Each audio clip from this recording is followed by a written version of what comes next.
En esta instancia vamos a charlar un poquito sobre lo que es el dolor de pecho, tengo un infarto o no, o qué es lo que está pasando. Me pareció que era importante poder dividir esta charla en 4 ejes temáticos diferentes. Por un lado, digamos, qué es un infarto, cuáles son sus características, cuál es su importancia, cuándo tengo que preocuparme, cuáles son justamente los tipos de dolor que a uno le tienen que llamar la atención, digamos, los signos de alarma que uno tiene que tener en cuenta, cómo uno debe actuar frente a síntomas que pueden llegar a ser un infarto.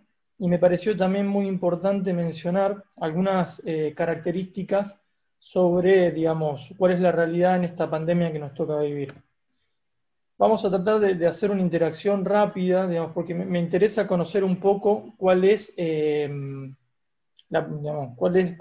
quiénes son ustedes, a qué audiencia está dirigida esta charla. Como no nos podemos ver, los invito a todos a conectarse desde el celular o desde la misma computadora, ¿sí?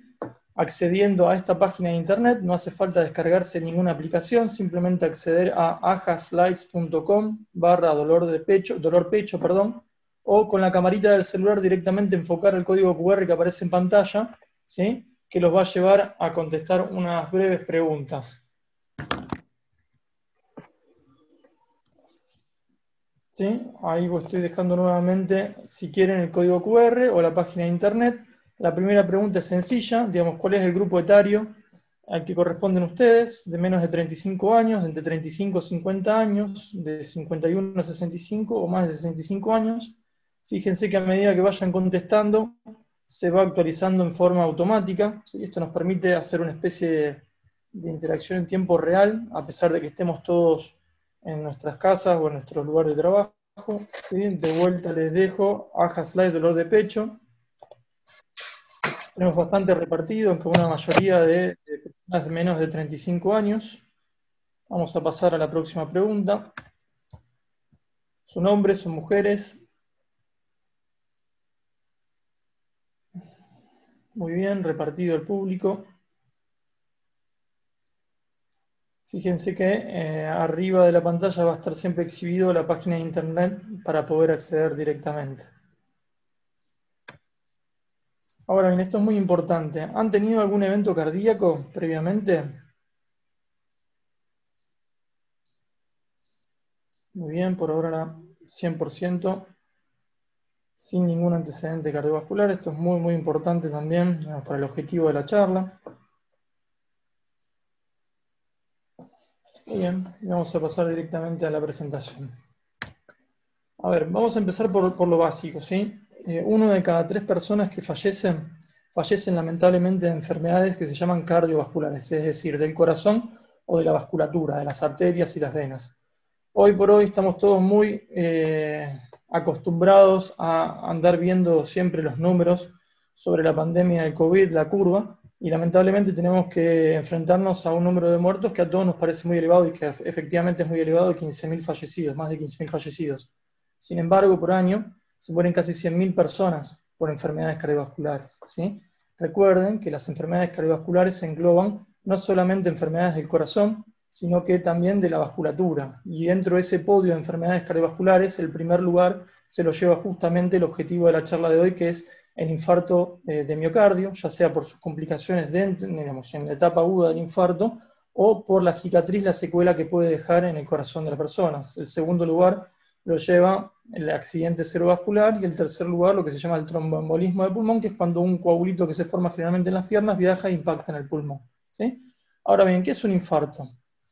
Repasemos un poco qué es primero el corazón. El corazón es un músculo que funciona como una bomba, ¿sí?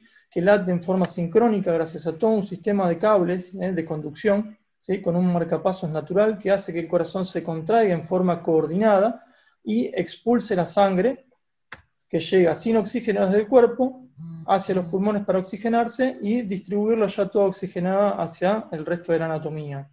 Como cualquier músculo, como cualquier parte de nuestro cuerpo, el corazón también necesita justamente de sangre con oxígeno para poder funcionar. Y de ahí surge cuál es la definición de un infarto, justamente aquellas situaciones donde se produce un desbalance, ¿sí? Por falta de aporte de oxígeno principalmente, como puede ser, por ejemplo, cuando una arteria del corazón, ¿sí? Se tapa en forma aguda, ¿sí? O a veces hay situaciones que aumentan la demanda de oxígeno del corazón, como por ejemplo alguna arritmia que haga que el corazón lata muy rápido, ¿sí? O alguna situación que haga que el corazón tenga que trabajar más, como una infección, pueden generar un desbalance y que no sea suficiente la llegada de oxígeno al corazón y produzca entonces la muerte de las células del corazón, que en definitiva es el infarto, ¿sí? Esto, digamos, es una representación gráfica del corazón y fíjense lo que se ve en rojito son las arterias que van dentro de la superficie, digamos, sobre la superficie del corazón y son las encargadas de llevarle la sangre con oxígeno. La principal causa justamente de infarto se produce a partir de lo que se llama el depósito de colesterol dentro de las paredes de la arteria del corazón. La arteria, digamos, es como una cebolla, tiene distintas capas, ¿sí? Y el colesterol se deposita dentro de las capas de las arterias y va creciendo con el tiempo y esto en forma en general silente, asintomática. Y lamentablemente esto a veces produce justamente que la membrana más interna de la arteria del corazón se debilite y puede llevar a la ruptura. Una vez que esta plaquita, que se llama de colesterol, que está en las arterias del corazón, se rompe, se produce todo un fenómeno de coagulación, ¿sí? Se produce un trombo, un coágulo dentro de la misma arteria que va a ir lamentablemente afectando la circulación de la sangre, ¿sí? Va disminuyendo el aporte de sangre y muchas veces este coagulito lamentablemente la obstruye completamente la arteria.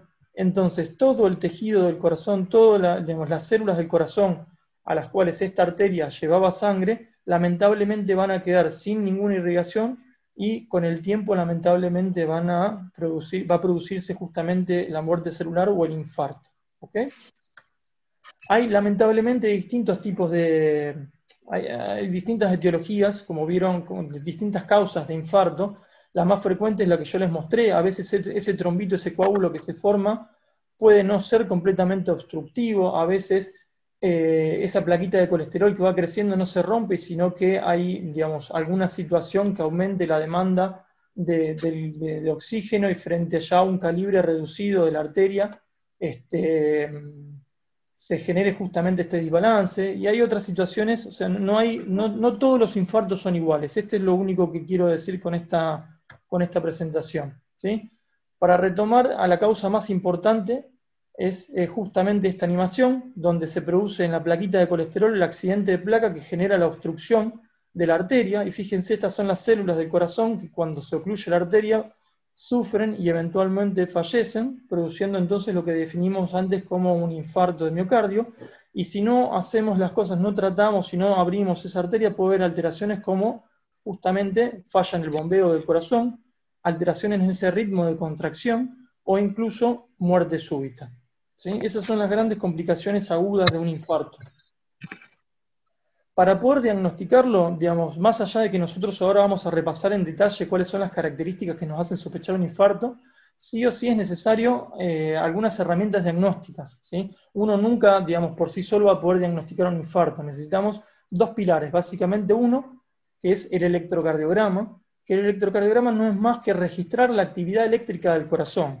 Cuando el corazón sufre, ¿sí? Se producen alteraciones también en la forma normal, digamos, de conducción eléctrica, y nosotros lo podemos ver reflejado en el electrocardiograma. Sobre todo cuando la arteria se tapa en forma completa, esto se refleja, digamos, nos da a nosotros un signo característico que nos hace correr y tratar de abrir la arteria lo más rápido posible para evitar justamente ese daño muscular que les hablé previamente.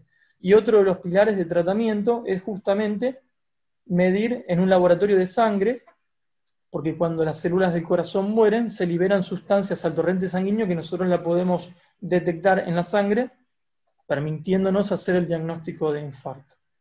Es por eso que les conté, digamos, que en el contexto del infarto, los minutos salvan vidas, ¿sí? El tiempo, nosotros los cardiólogos hablamos siempre que el tiempo es músculo. A medida que pasa el tiempo con la arteria ocluida, ¿sí? Lamentablemente el corazón va a ir sufriendo, ¿sí? Hasta el punto de no poder recuperar esa función perdida.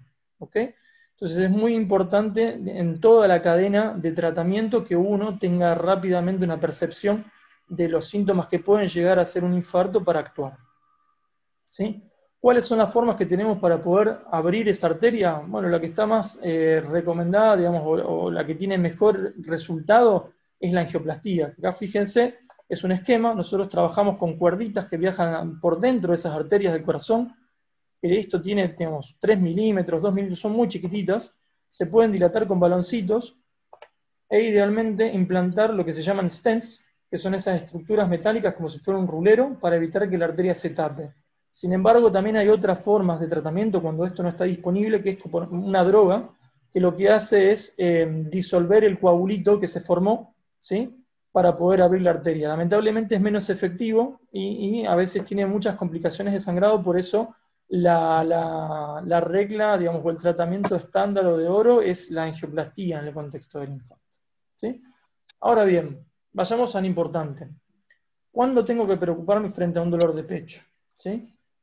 El dolor de pecho en sí es una de las consultas más frecuentes a servicios de emergencia y no todo dolor de pecho es un infarto. Solamente 1 de cada 5, cada 4 personas que consultan por dolor de pecho a la guardia tienen un evento relacionado al corazón, lo que nosotros llamamos síndromes coronarios agudos. Son infartos o cuadros que no alcanzan a ser un infarto, que se llaman anginas inestables, ¿sí? Entonces, nosotros cuando nos paramos frente a una persona que tiene dolor de pecho, tenemos que evaluar qué perfil de riesgo tiene esa persona para tener un evento cardiovascular y qué características de dolor tiene, ¿sí? Ahora bien, hay algunos factores que están muy asociados con el desarrollo de la enfermedad. Hay algunos que no se pueden modificar y hay otros que sí. Por ejemplo, la edad y el sexo, ¿sí? Cuanto mayor uno es, digamos, más riesgo tiene de sufrir eventos porque más tiempo, digamos, estuvo expuesto a esas arterias a condiciones que producen que progrese esa placa de colesterol, ¿sí? Los hombres en general suelen tener mayor afección de problemas cardiovasculares, sin embargo, la mujer, digamos, también es susceptible y la principal causa de muerte en la mujer es justamente la enfermedad cardiovascular. Otra cuestión que no se puede modificar es la genética, ¿sí? A veces hay antecedentes en la familia que son muy fuertes y que también predisponen a un mayor riesgo a tener un evento cardiovascular. Y aquellos pacientes que tienen un antecedente de una enfermedad coronaria previa, también, digamos, tienen mayor riesgo que frente a un dolor de pecho estemos hablando de un cuadro coronario. Y después hay un montón de factores que sí podemos controlar o modificar. Los principales son el cigarrillo y la diabetes. Uno no es que va a dejar de ser diabético, pero controlándolo disminuye notablemente los efectos que la diabetes tiene en todo el aparato circulatorio, ¿sí? La hipertensión arterial, la presión, ¿sí? Controlando la presión también se disminuye notablemente el desarrollo de estas placas de ateroma y las complicaciones.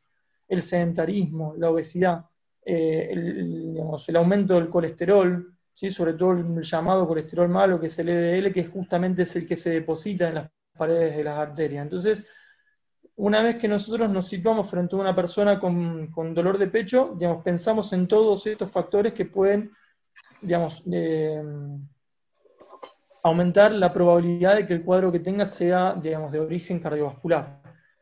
Y, digamos, para que nosotros entendamos cuáles son las características que más nos tienen que llamar la atención, es en general el dolor de pecho que se relaciona al infarto, es un dolor que se manifiesta más que nada como una presión. Fíjense, digamos, todas estas imágenes es bastante característica, digamos, que uno no es que se pueda señalar con el dedo, sino que en general se toma con la mano una zona bastante difusa del corazón. Acá en este esquema vemos más en rojo la distribución habitual de esa sensación de opresión o apretón, ¿sí? Algunos sienten como que tienen un peso sobre el tórax, algunos incluso lo describen como si tuvieran una pata de elefante en el pecho, ¿sí? Que de vuelta es difuso, no es localizado, no es que uno lo puede marcar con el dedo en el lugar, ¿sí? En general no suele ser de rápida desaparición, sino que dura minutos, ¿sí? Incluso horas, en general más de 5 minutos, es decir, que si hay un dolor que dura segundos y se va, en general no sería del corazón. Es un dolor que, como, digamos, siendo difuso, se puede irradiar, puede extenderse hacia distintas zonas, ¿sí? Como ser, por ejemplo, los hombros. Típicamente uno conoce o ha escuchado que se irradia, digamos, que se dirige hacia el brazo izquierdo, aunque también Este dolor, digamos, puede irradiarse, puede dirigirse hacia el brazo derecho, hombro derecho, ¿sí? Fíjense también que está tenido con rojo lo que es la mandíbula. A veces, incluso el dolor, digamos, del infarto puede ser no en el tórax en sí, sino que en lo que es la boca del estómago, ¿sí? Este dolor no suele variar con la respiración, es decir, no es que uno va a inspirar profundo y va a aumentar o va a calmar, y tampoco suele calmar con movimientos de cuerpo. Hay algunos dolores que uno estirando un brazo calma o no, en este sentido no se va a modificar, y tampoco va a reproducir, va a aparecer o aumentar al tocarse uno la zona del tórax, ¿sí? En general, el dolor de pecho que está asociado al infarto se puede asociar a lo que son náuseas, vómitos, muchas veces se describe como sensación de falta de aire, ¿sí? Puede acompañarse de una sudoración fría muy profusa o de palidez de la piel y de palpitaciones. Estos son los síntomas más característicos que uno tiene que tener presente a la hora digamos, de sospechar de un evento del corazón. Ahora bien, no siempre es tan sencillo y al contrario es muy diferente en tres escenarios especiales. Uno, las mujeres; otro, ya los adultos mayores, más de 75 años, ¿sí? Y los diabéticos.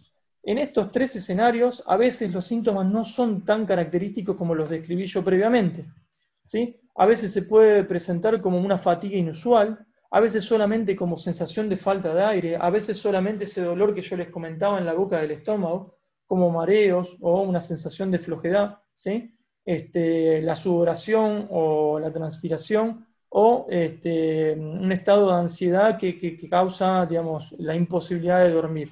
Entonces, hay que tener mucha precaución. Muchas veces uno menosprecia a las mujeres porque piensa que el hombre es más predispuesto a tener una enfermedad cardiovascular porque los síntomas son más incaracterísticos y lamentablemente se llega muy tarde a hacer el diagnóstico y el tratamiento. Así que es importante que conozcan que en estos grupos que les comenté, a veces el dolor no es tan como vemos en las películas, por ejemplo, ¿sí?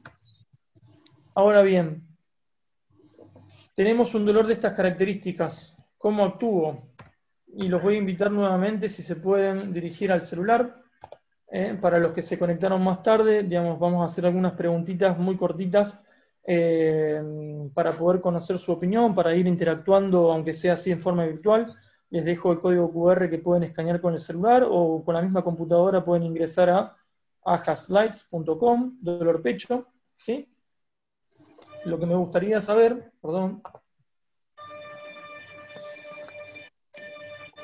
es cómo ustedes actuarían frente a justamente un episodio de dolor de pecho. Voy a una guardia, espero que se me pase el dolor, llamo a un servicio de emergencias médicas, me acuesto, me voy a dormir y veo si se me pasa, me doy una ducha, muchas veces alguno tiene un dolor y se decide dar un baño a ver si eso calma, tomo un analgésico por mi cuenta o alguna otra razón.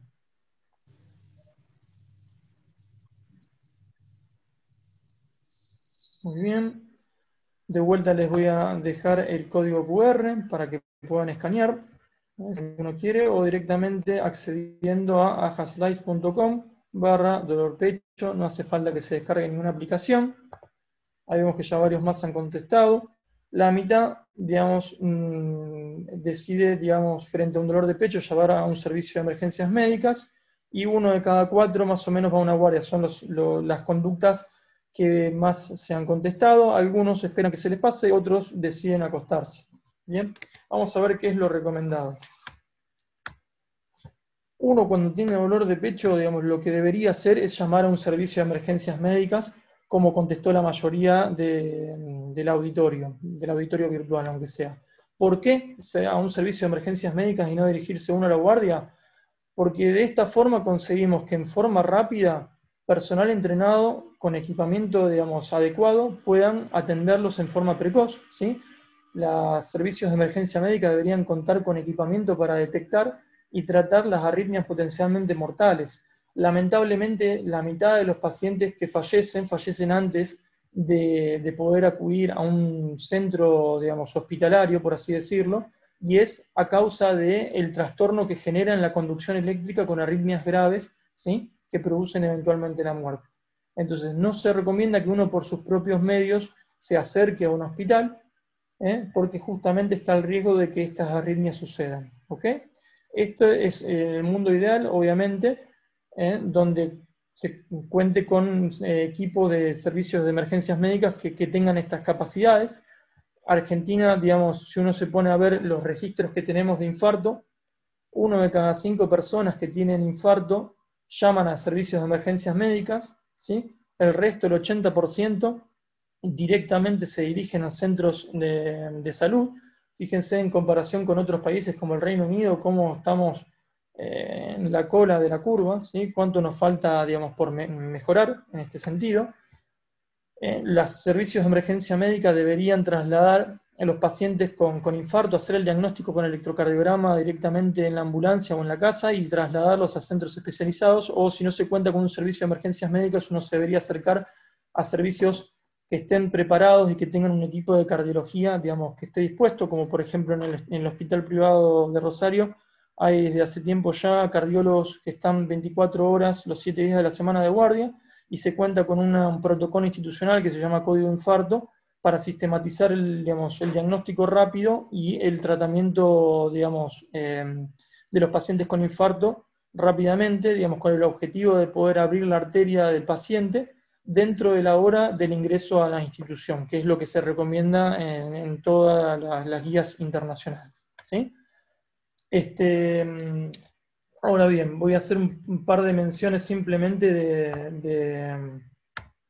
del coronavirus y cómo uno debe actuar justamente frente al dolor de pecho en esta instancia. Me gustaría conocer si alguno de ustedes pospuso alguna consulta, práctica o tratamiento médico por causas relacionadas a la pandemia. Ya van a ver por qué. Bueno, creo que los números hablan por sí solos. Más del 85% de la audiencia ha pospuesto consulta o tratamiento médico por la pandemia, y esto es digamos, un elemento que muchas veces no se discute cuando se habla de coronavirus. Yo les voy a dar un par de datos. Por un lado, es un hecho que a pesar de la pandemia, más personas van a morir por enfermedad cardiovascular que por el coronavirus, ¿sí? Esto es información actualizada de hoy a nivel mundial. Sabemos que la cantidad de contagiados es muy grande, de 33 millones de personas, que la muerte, digamos, por coronavirus ya en realidad superó el millón de muertes, que es un número importantísimo. Sin embargo, a nivel mundial, la enfermedad cardiovascular es responsable de 18 millones de muertes todos los años, ¿sí? Entonces, la comparación sigue siendo notable. Perdón. La comparación sigue siendo notable. Incluso, digamos, con la pandemia de coronavirus, la principal causa de muerte va a seguir siendo la enfermedad cardiovascular. ¿Y por qué, digamos, esto es importante, digamos, también conocerlo? Porque lamentablemente... Nuevo seguro que te respalde siempre. Porque lamentablemente, como les decía, el miedo a contagiarse de coronavirus o el miedo también a tener problemas legales en el traslado para hacer consultas han hecho que muchos pacientes tengan un control insuficiente frente a enfermedades crónicas, cardiovasculares o no. También se ha visto con problemas oncológicos, por ejemplo, y también se ha visto mucha resistencia para consultar por síntomas agudos, con una disminución notable de la consulta, ¿sí? Y aquellos que consultan en general consultan muy tarde. Y como hablamos antes, el tiempo en el infarto es músculo que se pierde. Mientras más tiempo pasa, mientras más demora en abrir esa arteria, es más el tejido que está comprometido. Y les voy a mostrar cómo esto ha repercutido no solamente en Argentina, sino que en el mundo, por un exceso de mortalidad por causas que son completamente diferentes al coronavirus. Este es un cuadrito, digamos, un gráfico de Italia. Todos vivimos con mucho asombro en su momento cómo afectó el coronavirus en el norte de Italia, en la región de Bérgamo. ¿Sí? Esto, fíjense que es de febrero a marzo de este año. En la línea negrita es la muerte esperada que debería haber tenido esta zona, esta región. En naranja, un poco más intenso, es la muerte que está relacionada con el coronavirus. Y en más clarito, fíjense, es la totalidad de muerte, es decir, que hay un exceso de muerte de personas que lamentablemente fallecieron en esta época por causas que no fueron por coronavirus. Y esto no solamente se vio en Italia, fíjense que en distintas regiones de Europa, por ejemplo en España, en Francia, gris es la muerte que se debería haber esperado para esa época, naranja intenso es la muerte por coronavirus, y fíjense que el exceso de muerte que no es atribuible al coronavirus muchas veces fue incluso superior a los pacientes que lamentablemente fallecieron de coronavirus, ¿sí? Y esta situación se vio en distintas partes del mundo, digamos, fíjense cómo disminuyó, digamos, la práctica de intervenciones que pueden salvar vidas, ¿sí? Por ejemplo, esto es intervenciones en el contexto de un infarto, cómo disminuyó en España en más de un 40% los procedimientos del infarto por disminución de la consulta. No es que se infarta menos gente por coronavirus, menos personas por coronavirus, se infartan y lamentablemente no consultan. Y esto se vio no solamente en España, esto es, por ejemplo, también de Estados Unidos. Fíjense con azul los meses anteriores a la pandemia y cómo en rojo fue cayendo notablemente cuando la pandemia empezó a azotar a toda la costa este de los Estados Unidos.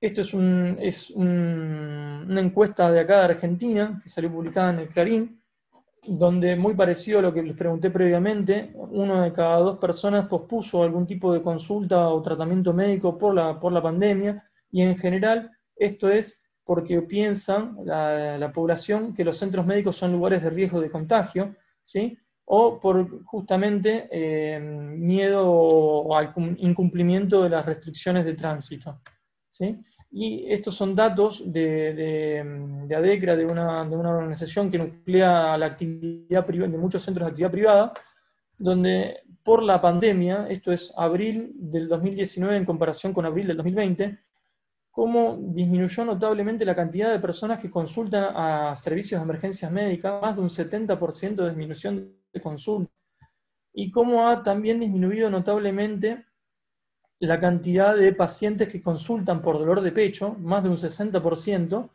la cantidad de angioplastias o cirugías cardiovasculares que se realizan en el contexto de la pandemia, ¿sí? Esto es notable. Hay una iniciativa de la cual formé parte, argentina, que justamente busca mejorar el tratamiento de los pacientes con infarto, que también observó que hubo una caída de más del 50% de los pacientes que se admitían por infarto. Y esto no solamente es lo preocupante, sino que aquellos que finalmente se admitían llegaban en general mucho más tarde y con más complicaciones, y la mortalidad por infarto en Argentina, a pesar de que venía en descenso de los últimos años, aumentó casi un 50%.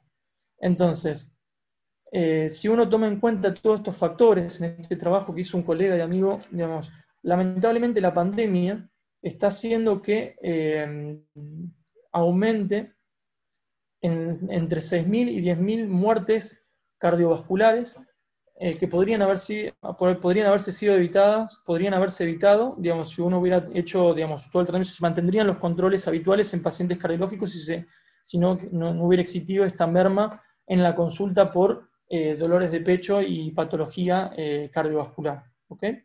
Entonces, el mensaje final que ha compartido distintas sociedades científicas, distintos cardiólogos y que todos los médicos estamos tratando de difundir, es que a pesar de la pandemia, los infartos siguen ocurriendo, y si duele el pecho uno debería actuar igual, debería consultar con un servicio de emergencias.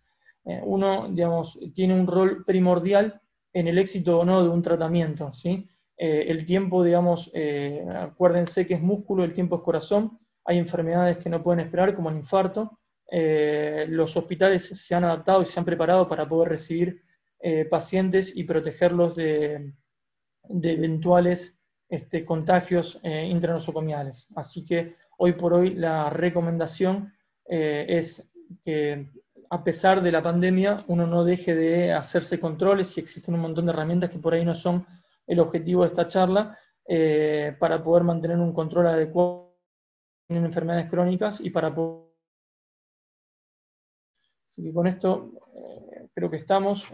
Muchas gracias a todos por estar, y pasamos, si quieren, a responder las preguntas del público. Bueno, Ignacio, muchísimas gracias, muy clara la charla. Hay varias preguntas para ir haciéndote. Vamos a empezar por orden como lo hicieron. La primera pregunta te la hace Gisela, que lo que menciona es que tiene una hija de 9 años que le dijo en reiteradas veces que tenía dolor de pecho, la llevaron al hospital de niños, y en el hospital de niños le hicieron un electrocardiograma, le dijeron que estaba todo bien y volvió a tener dolor de pecho y tiene familiares directos que lo relacionaron a edades muy tempranas. Lo que ella quiere saber concretamente es si se tiene que hacer algún estudio más.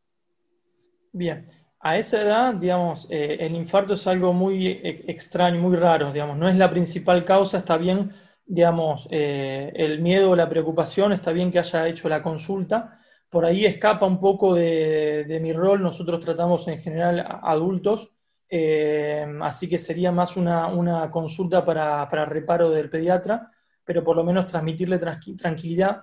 En general, digamos, cuando uno habla de antecedentes familiares, uno espera, digamos, que eso se exprese no a esa edad tan temprana, sino que hemos visto por ahí sí chicos de 30, 35 años, 30, 40 años, con eventos cardiovasculares, a pesar de no tener, por ejemplo, de no ser diabéticos, de no ser hipertensos, y que sí tienen una historia familiar de eventos, pero no a esa edad de 9 años, así que mi recomendación para ella, para Gisela, sería que se quede tranquila y que lo consulte directamente con su pediatra. No debería ser un infarto, debería ser alguna otra cuestión, así que se quede tranquilo en ese sentido, pero que no deje de consultar.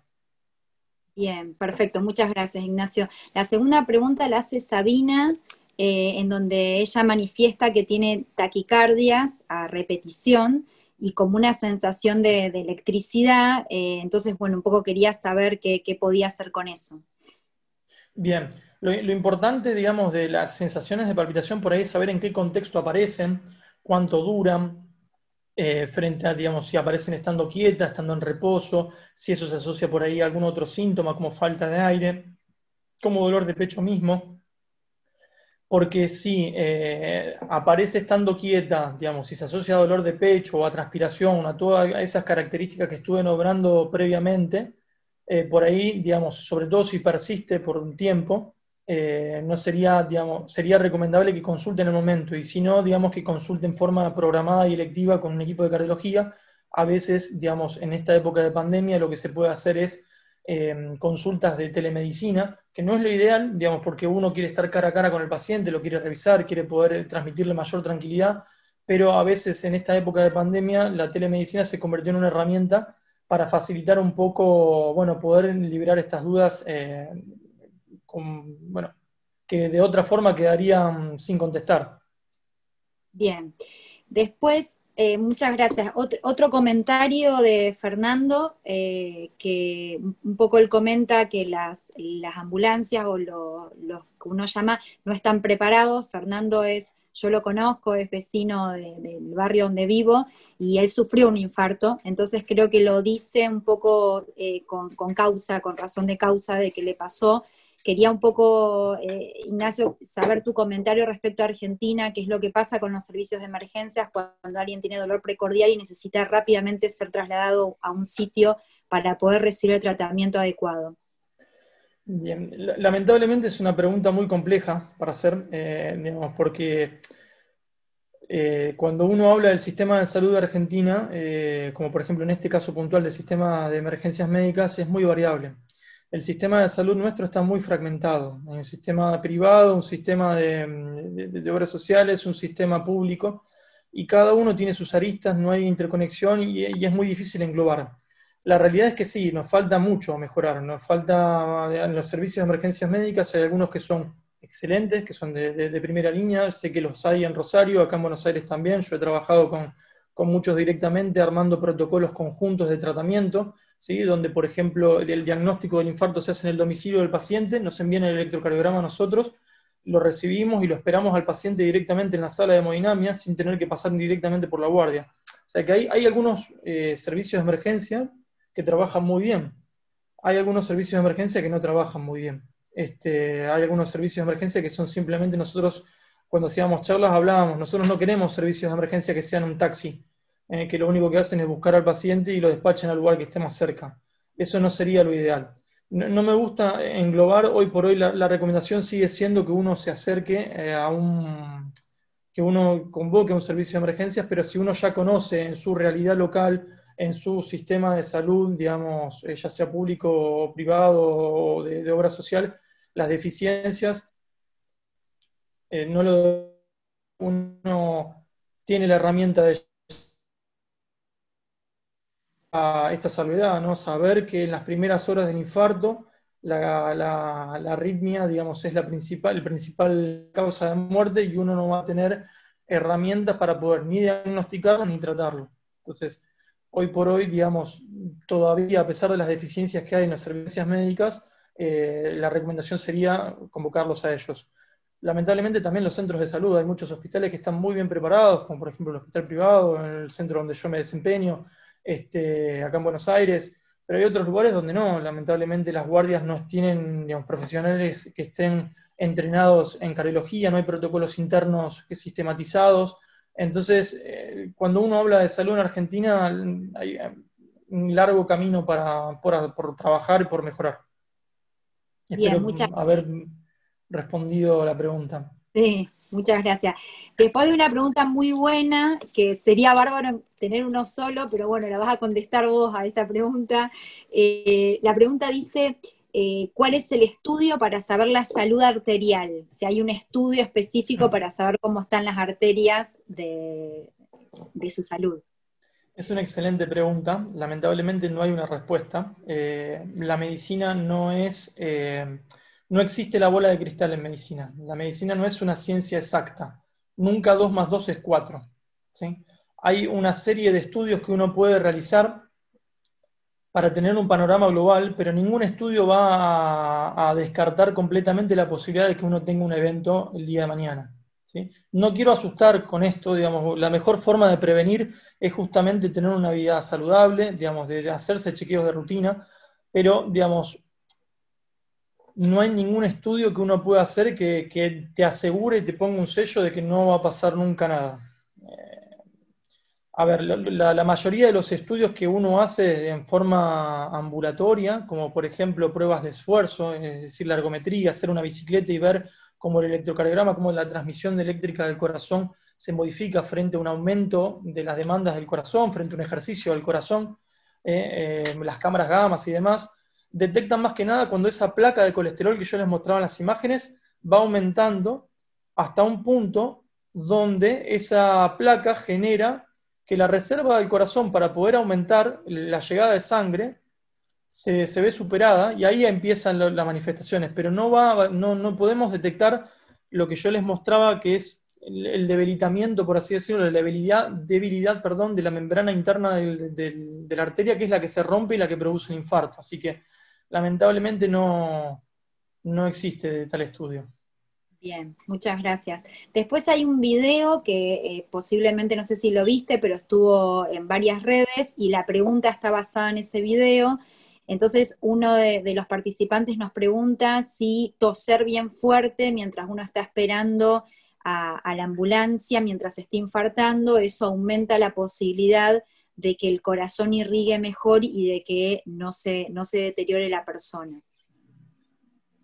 La verdad que no conozco, la maniobra de toser y otras maniobras a veces sirven para otro tipo de escenarios, para algunas arritmias, pero no específicamente, digamos, si la arteria está bloqueada, está obstruida, no hay ninguna maniobra que uno pueda hacer para justamente que eso se desobstruya, que va a ser lo único que genere alivio. Sí, digamos, quedarse en reposo, digamos, y llamar lo antes posible para que el equipo profesional que esté entrenado y que tenga la capacidad de hacer el diagnóstico lo pueda evaluar rápidamente y hacer el tratamiento específico. Bien. No conozco, Después, no vi este video, no sé de quién. es un video que pasó en las redes sociales en donde aparece la imagen de un corazón y entonces mientras se está infartando le pide a la persona que tosa para que se pueda mantener, lo cual, bueno, un poco no tiene ningún tipo de validez justamente, pero bueno, eso lo vamos a... Quería que vos lo contestes para ir viendo, para que las personas puedan ir sacándose las dudas. Después Perfecto. hay otro comentario, una pregunta muy interesante de una de las participantes que tiene su esposo, tiene el antecedente de su papá y de su abuelo, que se infartaron a los 60 años, entonces quiere saber si él tiene, qué probabilidad tiene de infartarse como lo hizo su papá y su abuelo. A ver, lo que yo le contestaría es que no es una sola condición lo que va a aumentar o no el riesgo, pero ya teniendo los antecedentes de dos familiares, no sería mala idea que justamente se controle, que acuda a un cardiólogo, que se fije cómo están el resto de los factores para justamente ese riesgo que ya él tiene basal, que puede estar más aumentado que de otra persona que no tenga ningún antecedente en la familia de ese tipo, pueda justamente nivelar y controlar el resto de los factores para disminuir la posibilidad de que tenga un evento al mínimo. ¿Sí? Bien. Bien, hay una pregunta muy interesante que te la hace tu papá, bueno, que es muy buena. ¿Qué pasa si uno tiene un infarto estando en un lugar, por ejemplo, rural, muy alejado de algún centro que pueda tener una respuesta? ¿Qué es lo que debería hacerse en ese caso? Bien. A ver, el solo hecho, por ejemplo, de contactarse con cualquier tipo de atención médica de alguien capacitado, por ejemplo, la sola toma, la indicación en los pacientes que lo necesitan de aspirineta, algo que en cualquier ámbito, inclusive rural, digamos, en cualquier sala de salud, de cualquier lado, digamos, está, eso disminuye notablemente los eventos y la mortalidad en el contexto del infarto. Entonces, independientemente del lugar donde uno esté, está la posibilidad de acercarle un tratamiento que sea acorde al lugar. Por ahí justamente el mayor déficit de los lugares que están más alejados de los rurales es el acceso a lo que yo les comentaba del tratamiento de angioplastía, que es, digamos, cuando uno lo tiene disponible, el tratamiento de elección. Cuando uno no tiene disponible en tiempos, digamos, realizable en tiempos cercanos para hacerse una angioplastia, existen drogas que se aplican dentro por vena, que tienen la capacidad de diluir, por así decirlo, de romper ese coagulito y de abrir la arteria. Pero a esas personas a las que uno le indica esa medicación, igualmente después deberían ser trasladadas a centros de mayor complejidad, donde tengan justamente la posibilidad de hacer estos estudios, porque, digamos, por un lado, la tasa de éxito o la tasa de apertura del vaso es menor, y la tasa de complicaciones de que de esa arteria se vuelva a tapar es más alta. Entonces, está indicado hacer igualmente, a pesar de que abra la arteria, un cateterismo para poder reparar esa lesión que se había ocluido. No sé si la pregunta venía, digamos, dirigida a eso, Claudio. Está silenciado, está silenciado. No, A ver sí, si... sí, estaba dirigida a eso, digamos, a ver cómo debe manejarse alguien que vive alejado de centros de alta complejidad y introducir un poco cómo es la problemática del déficit que tenemos de traslado de estos pacientes. Sí, está contestada, gracias. Bueno. Ignacio, te hago las últimas preguntas. Hay una muy interesante que pregunta una de la audiencia. La pregunta es, ¿cómo se puede prevenir un infarto después de haber tenido un infarto? Una persona que sufrió un infarto, ¿cómo hace para no volver a sufrir otro infarto? Perfecto, es una pregunta excelente. Hay un montón de herramientas que uno puede tener eh, para poder evitar o disminuir el riesgo de un nuevo evento. ¿Sí? O sea, partiendo de la base donde lamentablemente uno, al haber tenido un episodio, ya lo hace más predispuesto a tener un evento.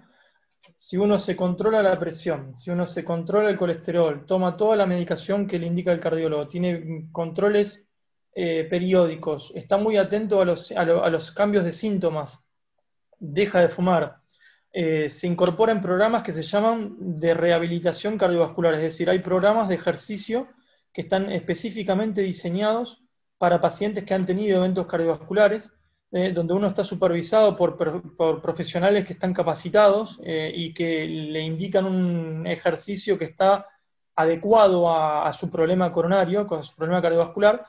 Todas esas cuestiones, digamos, que uno puede optimizar, disminuyen al mínimo la posibilidad de un evento. Pero como dije antes, en medicina, digamos, nunca 2 más 2 4, nunca se va a anular el riesgo, pero sí va a disminuirse al mínimo. Bien, te hago una pregunta. En neurología, en ACV, la persona que tuvo una ACV tiene un 50% de probabilidad de repetir otro. Y eso se da en los primeros 5 años, con el mayor riesgo en los primeros 2 años. En el caso de un infarto en el corazón, la probabilidad de volver a repetir otro, el porcentaje mayor está en años, inmediatamente después, ¿en cuánto, cómo lo miden? Depende de un montón de circunstancias, depende del tratamiento recibido, depende de la extensión o no de enfermedad que tenga el resto de las arterias. Eh, es muy difícil poder decirlo en el sentido, lamentablemente el riesgo está presente para toda la vida, por así decirlo. Bien, Depende mucho también del tipo de procedimiento que se hizo. En general, digamos, el riesgo, digamos, más alto o temprano dentro de los primeros meses del evento estaba muy relacionado a cuál fue el desempeño del episodio agudo, ¿sí? Y más alejado, mientras más nos alejamos del episodio índice, por así decirlo, del primer episodio, más va a depender del factor de riesgo de la persona en sí. ¿Sí? bien. Me Y parece que... cuanto antes, cuanto más rápido se atendió la persona, desde que tuvo el dolor de pecho, tiene mejor resultado, tiene probabilidad de mejor resultado si fue de manera inmediata que si consultó a muchas horas pasado el dolor. Totalmente, totalmente. Recuerden que el corazón es una bomba, digamos, es un músculo que se contrae y que eyecta sangre. Si hay un territorio de ese corazón que fallece, digamos, que muere porque uno demoró mucho tiempo y ese músculo que estaba, digamos, que le llegaba sangre no la recibió en ese tiempo, es una parte del corazón que no se contrae. Entonces la función de contracción va a quedar muy deprimida y eso hace que con el tiempo también, que es una de las cicatrices importantes que tienen infarto, hace que con el tiempo también, digamos, el remodelado o el reacondicionamiento de ese corazón para poder cumplir sus funciones sea, digamos, bastante más difícil de poder hacerlo, que es lo que se llama la insuficiencia cardíaca, ¿sí? Que el corazón es insuficiente para bombear sangre. Entonces, mientras más rápido uno consulta, digamos, mientras más rápido se hace el diagnóstico y el tratamiento, no solamente va a haber menos mortalidad en ese evento, sino que hay menos cicatriz en el corazón y menos probabilidad de que, digamos, evolucione a esto que yo les digo, a falla, digamos, de bombeo del corazón, a la insuficiencia cardíaca. ¿Sí? Perfecto. Muchísimas gracias. Te hago la última pregunta, después nosotros ya dejamos el mail para las preguntas que surjan más adelante. Una de las preguntas es una persona que tuvo COVID, que nos escribió, después del COVID quedó taquicárdica y pregunta si puede estar correlacionado justamente su taquicardia con el haber tenido COVID o no. Es una muy buena pregunta. Lamentablemente del coronavirus estamos todos aprendiendo. Así que la realidad es la siguiente, el coronavirus se ha demostrado que afecta al corazón, ¿sí? No es un virus que solamente afecta a los pulmones, lo afecta de forma directa, ¿sí? Y lo afecta también de forma indirecta. ¿Cómo lo hace, digamos, de forma indirecta, que es lo más sencillo? Digamos, el coronavirus tiene una primera etapa donde hace el daño por el virus en sí y una segunda etapa donde genera una respuesta de defensa del cuerpo que es muy exagerada, ¿sí? Y donde esa respuesta exagerada del cuerpo puede generar también daño en el corazón. Lo exige demasiado, llamémosle. Y el mismo receptor que el virus usa para entrar al pulmón y atacarlo también se expresa en el corazón. Así que se ha visto que hay, digamos, hasta un 20-30% de los pacientes que tienen, de las personas que tienen una infección grave, por ejemplo, de coronavirus, tienen evidencia de daño en el corazón, tienen un infarto. Pero acuérdense que yo les mostré, digamos, que hay distintos tipos de infarto. No es que se les tapa una arteria en todos los casos, sino que justamente al forzar más a ese corazón y al tener los pulmones afectados con menos aporte de oxígeno, se genera ese daño, ¿sí? Por ese desbalance que yo les había comentado previamente. Además, el coronavirus también tiene efecto en favorecer lo que es la coagulación. Se ha visto que aumenta la probabilidad de que se formen coagulitos, ¿sí? Coágulos en las venas o en las arterias. Entonces también hubo un aumento de infarto ya por sí, por oclusión de las arterias, pero en el momento agudo. ¿Qué es lo que pasa después del coronavirus? Lo estamos aprendiendo. Todavía, como saben todos, lamentablemente el seguimiento que tenemos de los pacientes con coronavirus es muy cortito. Digamos, los primeros casos, como todos saben, se dieron en el otro lado del mundo de recién en diciembre. Así que no tenemos mucho tiempo en seguimiento como para saber qué es lo que pasa con el corazón. Sí sabemos que se puede ver afectado y por eso hoy por hoy, digamos, el consenso porque no es que ya está demostrado por el consenso, digamos, de la comunidad científica, de los médicos, es que haya, digamos, sobre todo para iniciar actividad física o demás, haya una visita, digamos, con cardiología para poder hacer una evaluación y ver si hubo o no afección. ¿Esto en qué paciente? En general el paciente que ya tenía antecedentes de enfermedad cardiovascular. Pero se ha visto también que el paciente que no tiene enfermedad cardiovascular en algunos circunstancias puede verse afectado. Así que no es que quiero asustar a esta persona que consultó, simplemente decirle que por ahí no sería mala idea hacer una consulta con un cardiólogo, ¿sí? Para poder hacer una evaluación y ver si hubo o no, digamos, si estos síntomas que él siente de palpitaciones son relacionados a esta situación o no. Puede ser por otra causa también. Bien. Bueno, muchísimas gracias. Te quería transmitir en el chat las felicitaciones de toda la audiencia, de que excelente charla, muy clara. Bueno, agradeciendo mucho tu tiempo, tu claridad.